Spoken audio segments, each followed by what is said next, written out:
We may be wrong for hating James Harden. I mean, he has been proving in LA that we were wrong about him. Just look at how this man is dominating in the NBA. But how, you may ask? In this video, I am going to cover how James Harden was totally right all along. The Clippers entered this year on the back of a mid-last season, marred by inconsistencies and poor player performance. Their problem? They are a team of stars who are known for their dominance in isolation play. You simply couldn't have 4 soloists in a band of 5. But they figured out the solution to their star problem, and it was to bring in another star in James Harden, yet another player who thrives with the ball in his hands. Now you've got 4 guys who all want to control the play. Kawhi and George might be just past their prime, but they're still elite and aren't likely to give up touches, nor should they. The big question is, can Harden function with the team's dynamics? If he can fit into the system, maybe, just maybe, the Clippers can make it work. Like somebody that trusts me, that believes in me, that understands me, that I'm just not I'm not a system player. I am a system. PJ Tucker, who joined the Clippers with Harden, summed up what everyone is thinking about the team's dynamic. There are not enough basketballs on the planet for this team. Will this system prove effective? To answer that, I'm giving a retrospective on the pre-Harden Clippers from last season. The Clippers entered into the 2022-23 season with sky-high expectations, already boasting 3 top dogs and looking every bit the super team. But there's room for debate, especially with the downfall of Russ and both George and Kawhi being a shell of their former selves. The Clippers look tough on paper, but did they manage to shake off their reputation as the second-best team in LA? The thing with super teams is they often struggle because there's just not enough ball to go around. Everyone gets excited about these stacked rosters in the offseason and the first few games, but then reality sets in. Remember how LeBron, Wade, and Bosh kicked off the super team era back in 2010 to 2011? They started off shaky, going 6, 10, but then found their groove, winning 21 of their next 22 games. It's all about finding that rhythm. Not every super team stumbles out of the gate, though. Take the 2016-17 Warriors, probably one of the most dominant teams we've seen lately. They had an incredible 67-15 regular season and snagged their second of their 3 championships in the span of 4 years. The Clippers' season was a roller coaster, marred by injuries that threw a wrench in their plans. They had assembled a squad with the clear intention of chasing a championship, yet they struggled to make the most of it due to these persistent injury woes. Their final record stood at 44-38, but it's a bit deceiving. Despite this seemingly decent performance, they ended up with a negative net rating, a clear sign that things weren't clicking as they should have. But coming into this season's new setup, surprisingly, is somewhat effective. George and Kawhi are no longer the defensive powerhouses they once were in their prime. Known for their defensive prowess and regular appearances on all defensive teams, their impact in this area has diminished since joining the Clippers. Their decline in defensive performance is somewhat understandable, given their age and the injuries they've battled. Now, with Harden easing their offensive load, the question arises: can they regain some of their former defensive prowess? For them, the ultimate goal is securing a championship. At this stage in their careers, Kawhi and George are less concerned about their individual stats. They're already on track for the Hall of Fame. However, George, Harden, and Russ are still chasing their first championship rings. Kawhi aims to become only the second player to win Finals MVP, with 3 different teams. Before delving into Harden's defensive abilities, it's important to address the most glaring issue. Westbrook is the weak link in this Clippers lineup. His reputation took a hit after a disappointing stint with the Lakers, confirming the criticisms he's faced over the years. His tendency to take poor shots, make forced passes, and chase rebounds for stats became more evident. Most concerning is his lack of interest in defense, despite his athletic abilities. But hold on, Russ actually played good defense last season? Once he joined the Clippers last spring, he set out to silence his critics. He took a step back in scoring, allowing George and Kawhi to lead the offense, but significantly amped up his defensive efforts, particularly in a playoff matchup against his old rival KD. However, when the situation called for scoring, Russ delivered, demonstrating that the right team environment can be crucial for a player in the later stages of their career. He took a team-friendly deal, only making about $4 million this season. At this stage in his career, that deal is evidence that he wants to win. Kawhi and George will handle star duties, the Clippers will surround them with depth, and Russ will fill a role.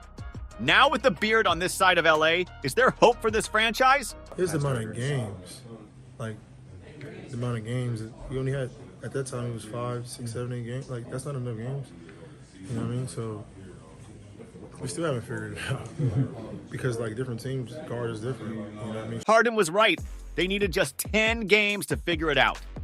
Following the Beard's arrival, the Clippers initially struggled, losing their first 5 games and staying below a 50-win percentage in the weeks following the trade. However, they caught fire in December, stringing together 9 consecutive wins until the Thunder halted their streak.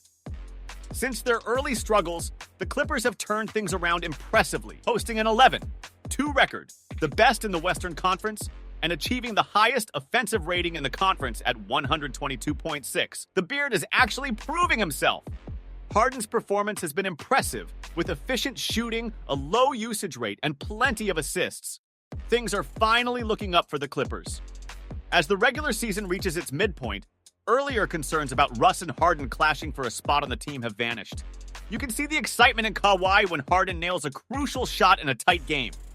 Kawhi steps back, and Harden steps up. Contrast this with Russ's questionable shot selection in critical moments, like the one that led to a loss. His frustration, evident in his reaction on the court, doesn't paint a picture of a cohesive team. Despite the promising statistics and well-defined roles, the Clippers are finally finding their rhythm, and things are looking optimistic on this side of LA. The Clippers management had their sights set on Harden, preferring his superior shooting skills over Russ to complement their star duo. However, head coach Ty Lue had different ideas. Lue envisioned Westbrook leading as the point guard, with Harden contributing as an off-ball spot-up shooter, a role not typically associated with Harden. Following a rough beginning to Harden's tenure with the Clippers, the team had discussions with Lue, which resulted in the decision to adjust their strategy.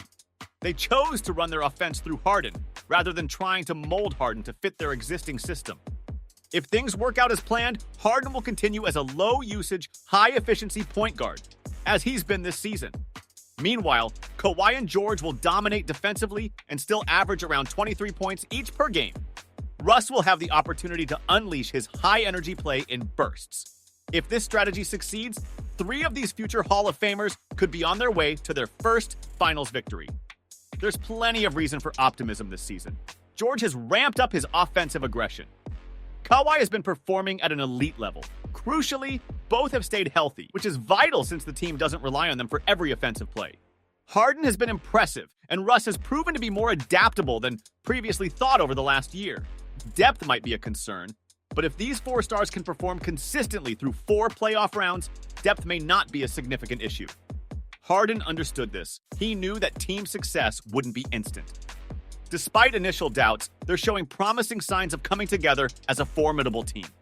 But the Clippers' biggest problem, and probably their greatest fear, is that Harden will sink this ship if things fall apart.